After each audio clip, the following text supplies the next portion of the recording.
Jadi ilmu santet itu waktu nyerang, dalam tubuh manusia yang paling lemah itu apa? Itu yang diserang. Berarti santet dengan mantra ini ya bergandengan ya Pak ya? Iya. Oke, nah sekarang Pak Pendeta, kalau tadi ada mantra yang tidak terucap, berarti karya-karya seni itu juga kadang-kadang bisa mengandung mantra. Contohnya lagu, katanya ada lagu Jawa itu bisa manggil kuntilanak, seperti itu. Itu benar atau enggak sih? Itu kan mantra terucap, kalau lagu itu. Berarti di karya-karya seni termasuk lukisan, itu apakah ada? Bisa terjadi. Mana Sorgawi? Mantra itu bukan hanya sekedar kata-kata yang diulang-ulang. Kalau di dalam ilmu kebatinan, ilmu batin, ilmu gaib, mantra itu adalah kata sandi di alam gaib. Kata sandi? Kata sandi di alam gaib, di alam roh. Jadi ibaratnya kalau itu dihimpun passwordnya. Nah, mantra itu ada dua jenis. Mantra terucap dan mantra tidak terucap. Nah, mantra tidak terucap itu jenis mantra yang berhubungan dengan gerakan. Namanya gerakan penyembahan. Nah, makanya ada gerakan-gerakan tertentu yang bisa menimbulkan kesurupan. Karena itu ada kata sandinya. Nah, mantra tak terucap juga dapat kata sandi juga untuk memanggil dunia arwah. Tapi itu bukan arwah orang mati, itu roh setan menyamar. Nah, itu kata sandinya itu berhubungan dengan biasanya ngedruk tanah 3 kali, baru mengucapkan kata sandinya, yang berupa mantra itu. Tapi kalau dia terlalu semangat, ngedruk tanah 10 kali, enggak datang. Jadi harus tepat 3 kali ya 3 kali. Iya, kata sandinya. Nah, kegunaannya mantra itu apa saja? Di ilmu apa saja sih Pak? Mantra itu banyak sekali ya, ada yang ilmu kebal, ilmu pengelarisan, pemanggilan roh, setelah itu keselamatan, pengawetan muda, termasuk ilmu guna-guna, banyak macam ya. Bahkan di Alkitab ditulis ya, kalau mantra itu belum diucap, sudah terlanjur digigit ular, mati berarti ya. Berarti dari zaman dulu itu sudah ada yang namanya mantra. Ada. Nah, seperti mantra itu untuk nundukkan ular itu jenis mantra kata sandi berhubungan dengan hipnotis. Jadi ada kata-kata sandinya sendiri. Jadi ularnya dihipnotis begitu? Iya, dikendalikan roh namanya. Lah kalau tadi dikatakan bentuk mantra itu ada 2, terucap dan tidak terucap, termasuk gerakan. Nah, sekarang saya mau tanya Pak, kalau mantra ini diucapkan oleh orang lain, katakanlah orang awam yang tidak tahu, wes kamu ngomong ini, itu bisa jadi atau enggak? Kalau kata sandinya tidak tepat, tidak bisa. Termasuk yang mengucapkan, kalau dia lupa kata sandinya juga tidak bisa. Makanya mantra itu pada waktu belajar, itu yang belajar ilmu gaib ya, ilmu hitam ya, terutama ilmu hitam ya. Makanya ada puasa. Ada yang topo ngebleng, tidak makan, tidak minum 3 hari 3 malam. Untuk mengucapkan mantra itu dengan sandinya terus. Supaya kekuatan roh yang diundang dan sandinya itu sinkron. Jadi diucapkan terus-menerus berulang-ulang begitu ya? Supaya kata sandinya itu sinkron. Nah begitu kata sandi sinkron, langsung roh itu masuk. Nah kalau mantra itu apa ada tingkatan-tingkatannya Pak? Mantra itu tergantung roh yang dipanggil itu tingkatannya apa. Ya gini ya, di alam roh itu di alam gaib, tingkatan-tingkatan roh itu kan ada 5 tingkatan. Tingkat pertama kan Raja Iblis, yaitu Lucifer. Nah, Iblis kan Lucifer. Yang kedua, penguasa-penguasa di udara. Ini berhubungan dengan jenderal. Nah, yang ketiga, yaitu berhubungan dengan namanya penghulu. Nah, kalau penghulu ini kan setingkat roh teritorial satu pulau. Makanya kan kalau jimat yang ada di Madura, dibawa aja ke Kalimantan, itu kekuatannya berkurang 75 sampai 80%. Karena apa? Waktu pindah ke sana harus ada izin mutasi pindah. Nah itu namanya teritorial. Nah penghulu ini tingkat satu pulau. Nah yang keempat, roh-roh jahat. Nah roh-roh jahat ini selalu berhubungan dengan yang roh-roh yang menyamar menjadi orang mati dan lain-lainnya. Nah, tingkat yang paling bawah itu jin. Jin itu setan tingkat paling bawah. Di Alkitab kan ada kata jin juga. Jadi jin itu adalah setan tingkat paling bawah. Nah kalau jenis kayak genderuwo, tuyul, dan lain sebagainya itu tingkatannya apa itu Pak? Itu masuk tingkat jin. Kasihan. Masuk tingkat jin.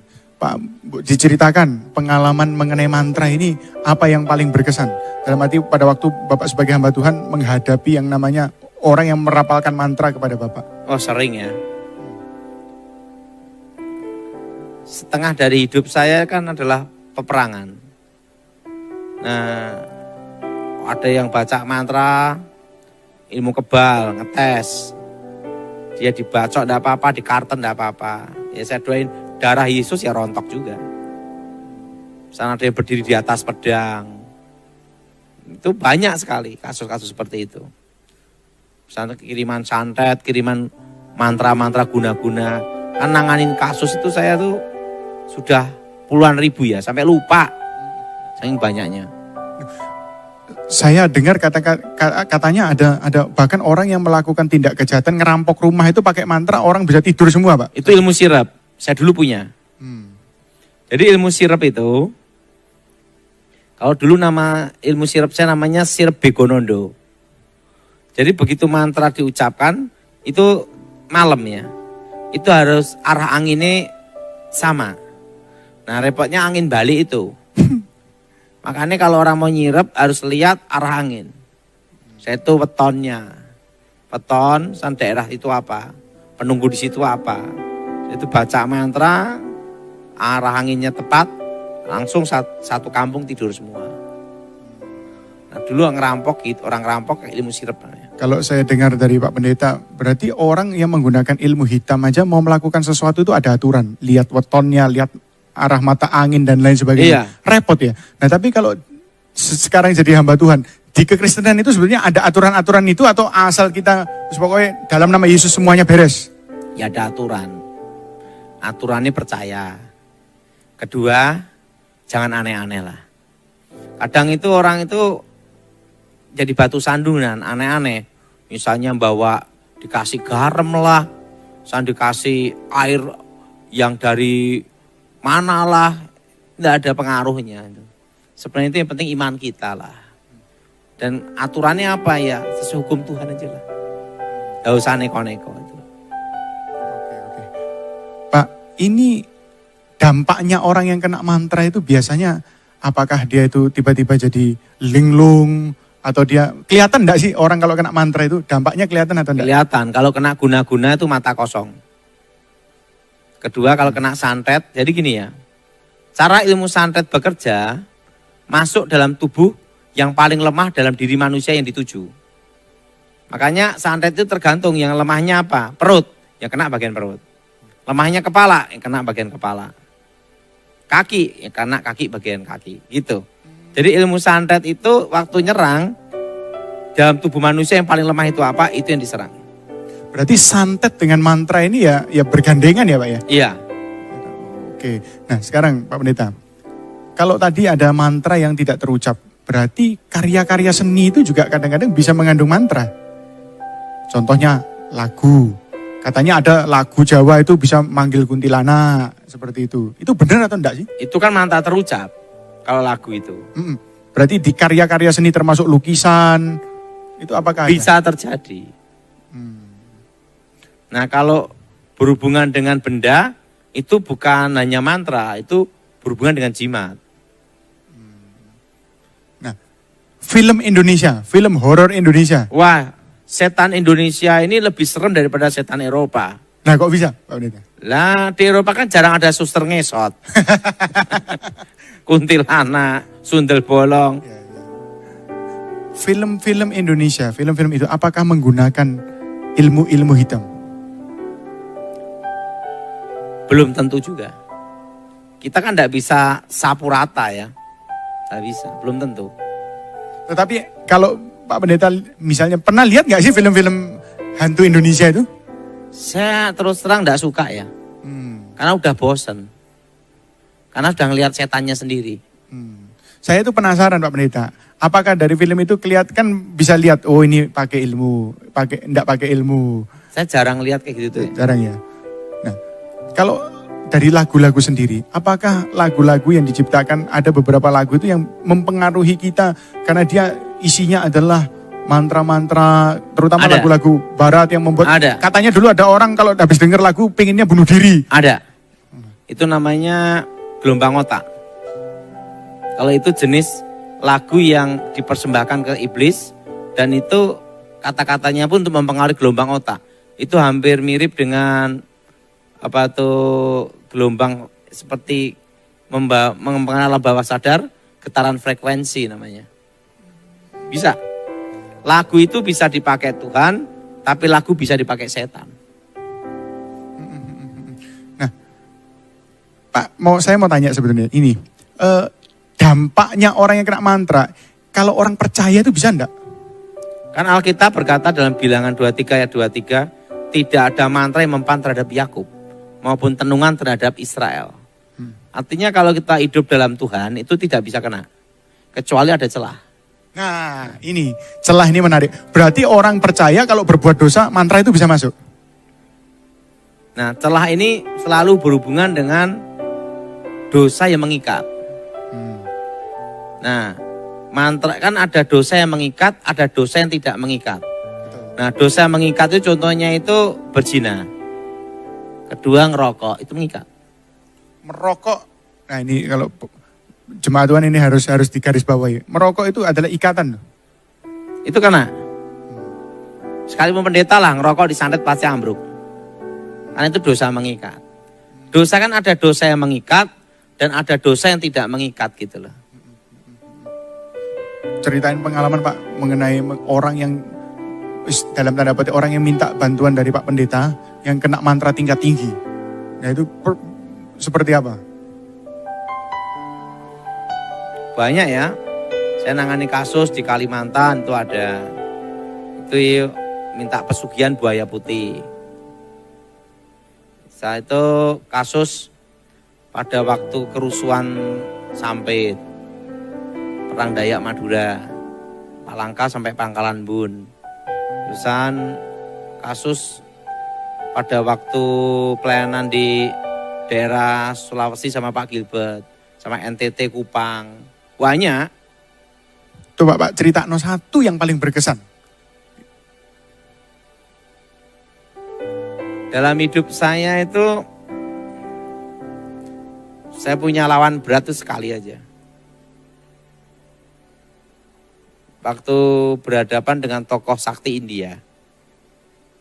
Itu betul-betul saya tidak nyangka masih hidup. Dan menang. Itu aja.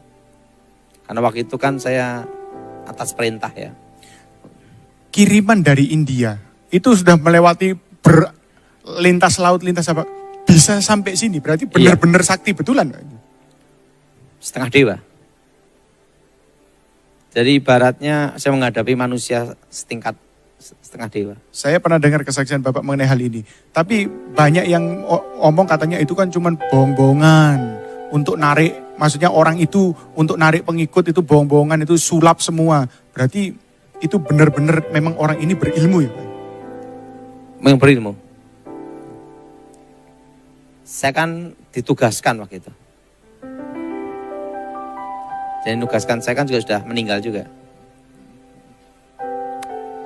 Bapak yang Bapak lakukan apa pada waktu itu? Pada waktu serangan itu datang? Saya doa darah Yesus.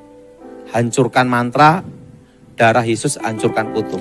Target daripada orang ini kan orang lain yang Bapak lindungi.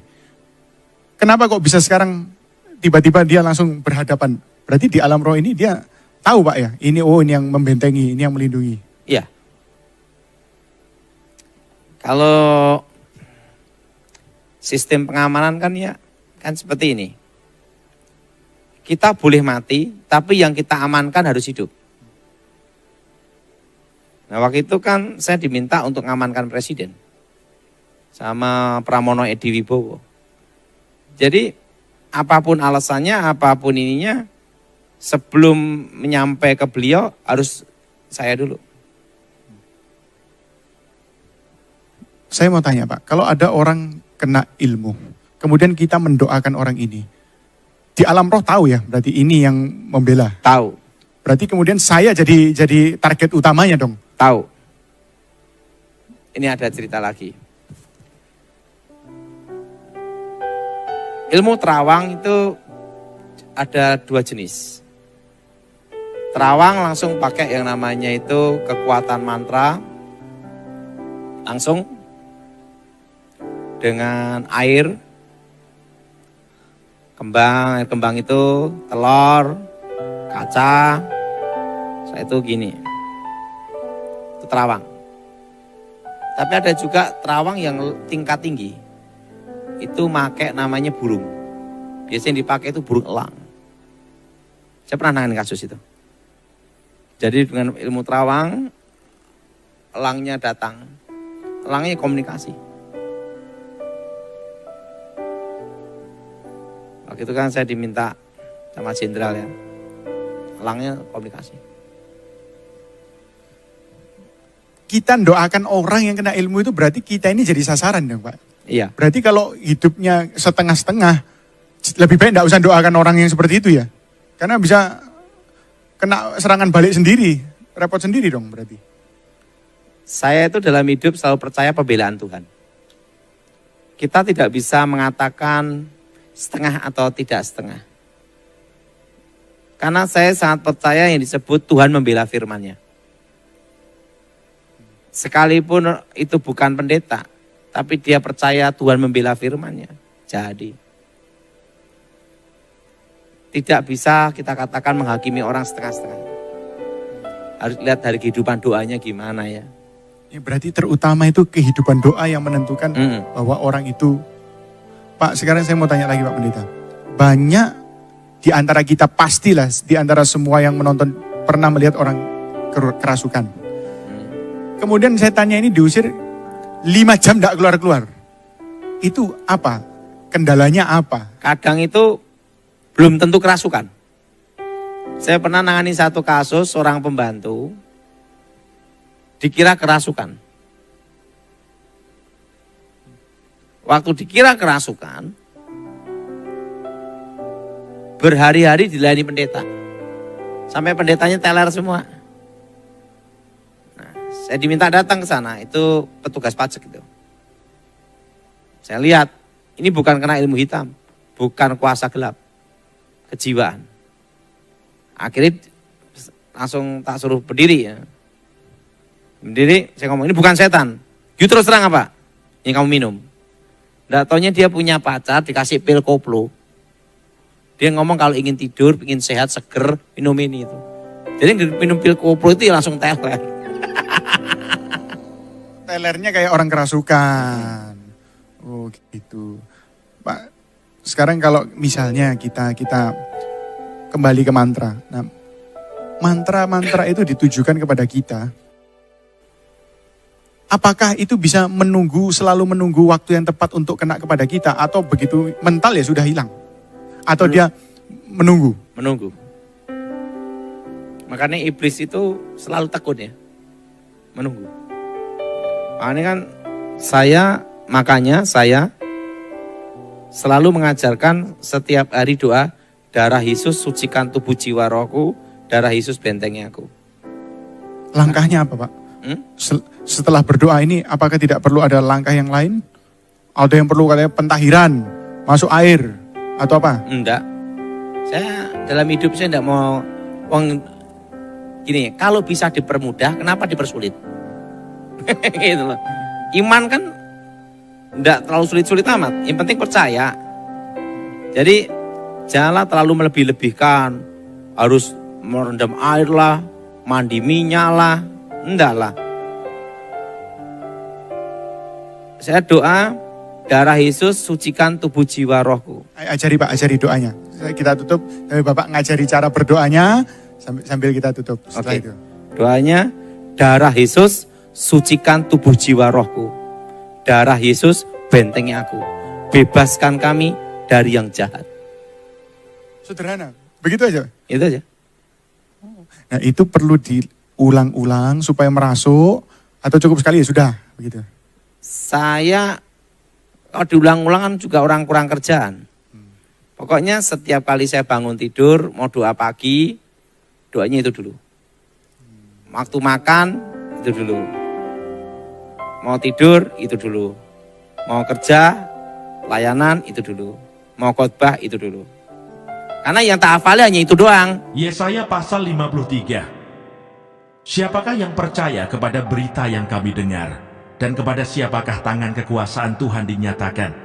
Sebagai taruk ia tumbuh di hadapan Tuhan, dan sebagai tunas dari tanah kering. Ia tidak tampan dan semaraknya pun tidak ada, sehingga kita memandang dia, dan rupa pun tidak, sehingga kita menginginkannya. Ia dihina dan dihindari orang, seorang yang penuh kesengsaraan dan yang biasa menderita kesakitan. Ia sangat dihina, sehingga orang menutup mukanya terhadap dia, dan bagi kita pun dia tidak masuk hitungan. Tetapi sesungguhnya, penyakit kitalah yang ditanggungnya, dan kesengsaraan kita yang dipikulnya. Padahal kita mengira dia kena tulah, dipukul dan ditindas Allah. Tetapi dia tertikam oleh karena pemberontakan kita. Dia diremukkan oleh karena kejahatan kita. Ganjaran yang mendatangkan keselamatan bagi kita ditimpakan kepadanya, dan oleh bilur-bilurnya kita menjadi sembuh. Kita sekalian sesat seperti domba, masing-masing kita mengambil jalannya sendiri, tetapi Tuhan telah menimpakan kepadanya kejahatan kita sekalian. Dia dianiaya, tetapi dia membiarkan diri ditindas dan tidak membuka mulutnya. Seperti anak domba yang dibawa ke pembantaian, seperti induk domba yang keluh di depan orang-orang yang menggunting bulunya, ia tidak membuka mulutnya. Sesudah penahanan dan penghukuman ia terambil, dan tentang nasibnya, siapakah yang memikirkannya? Sungguh, ia terputus dari negeri orang-orang hidup, dan karena pemberontakan umatku, ia kena tulah. Orang menempatkan kuburnya di antara orang-orang fasik, dan dalam hatinya, ia ada di antara penjahat-penjahat. Sekalipun ia tidak berbuat kekerasan dan tipu tidak ada dalam mulutnya. Tetapi Tuhan berkehendak meremukkan dia dengan kesakitan. Apabila ia menyerahkan dirinya sebagai korban penebus salah, ia akan melihat keturunannya, umurnya akan lanjut, dan kehendak Tuhan akan terlaksana olehnya. Sesudah kesusahan jiwanya, ia akan melihat terang dan menjadi puas. Dari hambaku itu, sebagai orang yang benar, akan membenarkan banyak orang oleh hikmatnya, dan kejahatan mereka dia pikul. Sebab itu aku akan membagikan kepadanya orang-orang besar sebagai rampasan, dan ia akan memperoleh orang-orang kuat sebagai jerahan, yaitu sebagai ganti, karena ia telah menyerahkan nyawanya ke dalam maut, dan karena ia terhitung di antara pemberontak-pemberontak, sekalipun ia menanggung dosa banyak orang, dan berdoa untuk pemberontak-pemberontak.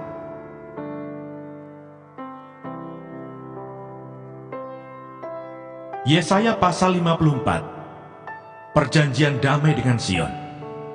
Bersorak-sorailah, hai si mandul yang tidak pernah melahirkan. Bergembiralah dengan sorak-sorai dan memekiklah, hai engkau yang tidak pernah menderita sakit bersalin. Sebab yang ditinggalkan suaminya akan mempunyai lebih banyak anak daripada yang bersuami, firman Tuhan. Lapangkanlah tempat kemahmu, dan bentangkanlah tenda tempat kediamanmu. Janganlah menghematnya, panjangkanlah tali-tali kemahmu, dan pancangkanlah kokoh-kokoh patok-patokmu. Sebab engkau akan mengembang ke kanan dan ke kiri. Keturunanmu akan memperoleh tempat bangsa-bangsa, dan akan mendiami kota-kota yang sunyi. Janganlah takut sebab engkau tidak akan mendapat malu, dan janganlah merasa malu sebab engkau tidak akan tersipu-sipu. Sebab engkau akan melupakan malu keremajaanmu, dan tidak akan mengingat lagi aib kejandaanmu. Sebab yang menjadi suamimu ialah Dia yang menjadikan engkau, Tuhan semesta alam namanya. Yang menjadi penebusmu ialah Yang Maha Kudus Allah Israel. Ia disebut Allah seluruh bumi, sebab seperti istri yang ditinggalkan dan yang bersusah hati, Tuhan memanggil engkau kembali. Masakan istri dari masa muda akan tetap ditolak, firman Allahmu. Hanya sesaat lamanya aku meninggalkan engkau, tetapi karena kasih sayang yang besar, aku mengambil engkau kembali. Dalam murka yang meluap, aku telah menyembunyikan wajahku terhadap engkau sesaat lamanya. Tetapi dalam kasih setia abadi, aku telah mengasihani engkau, firman Tuhan penebusmu. Keadaan ini bagiku seperti pada zaman Nuh, seperti aku telah bersumpah kepadanya, bahwa air bah tidak akan meliputi bumi lagi. Demikianlah aku telah bersumpah bahwa aku tidak akan murka terhadap engkau, dan tidak akan menghardik engkau lagi. Sebab biarpun gunung-gunung beranjak dan bukit-bukit bergoyang, tetapi kasih setiaku tidak akan beranjak daripadamu, dan perjanjian damaiku tidak akan bergoyang. Firman Tuhan yang mengasihani engkau. Hai yang tertindas, yang dilanggar angin badai, yang tidak dihiburkan, sesungguhnya aku akan meletakkan alasmu dari batu hitam, dan dasar-dasarmu dari batu nilam. Aku akan membuat kemuncak-kemuncak tembokmu dari batu delima, pintu-pintu gerbangmu dari batu manikam merah, dan segenap tembok perbatasanmu dari batu permata. Semua anakmu akan menjadi murid Tuhan, dan besarlah kesejahteraan mereka. Engkau akan ditegakkan di atas kebenaran. Engkau akan jauh dari pemerasan, sebab engkau tidak usah lagi takut, dan engkau akan jauh dari kekejutan, sebab ia tidak akan mendekat kepadamu. Apabila orang menyerbu, itu bukanlah daripadaku. Siapapun yang menyerbu engkau, ia akan rebah melawan engkau. Sesungguhnya, akulah yang menciptakan tukang besi, yang menghembus api, dan menghasilkan senjata menurut kecakapannya. Tetapi akulah juga yang menciptakan pemusnah untuk merusakkannya. Setiap senjata yang ditempa terhadap engkau tidak akan berhasil. Dan setiap orang yang melontarkan tuduhan melawan engkau dalam pengadilan, akan engkau buktikan salah. Inilah yang menjadi bagian hamba-hamba Tuhan, dan kebenaran yang mereka terima daripadaku. Demikianlah firman Tuhan.